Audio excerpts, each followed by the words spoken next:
23వ law commission చైర్మన్గా దినేష్ మహేశ్వరి బాధ్యతలు స్వీకరించాడు. ఇతను రాజస్థాన్కి చెందినవాడు. ఇతను రాజస్థాన్ హైకోర్టు, అలహాబాద్ హైకోర్టుకు న్యాయమూర్తిగా పనిచేశాడు.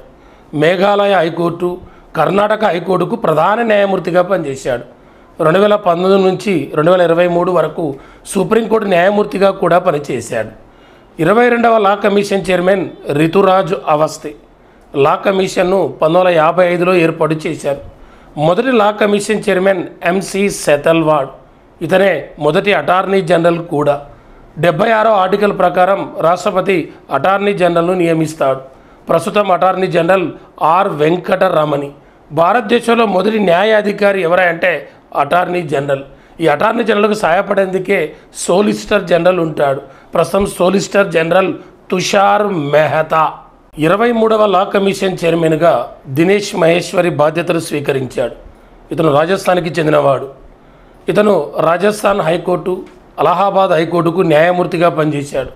మేఘాలయ హైకోర్టు, కర్ణాటక హైకోర్టుకు ప్రధాన న్యాయమూర్తిగా పనిచేశాడు. 2019 నుంచి 2023 వరకు సుప్రీంకోర్టు న్యాయమూర్తిగా కూడా పనిచేశాడు. 22వ లా కమిషన్ చైర్మన్ రితురాజు అవస్థి. లా కమిషన్ను 1955లో ఏర్పాటు చేశారు. మొదటి law commission chairman MC Setalvad. ఇతనే మొదటి అటార్నీ జనరల్ కూడా.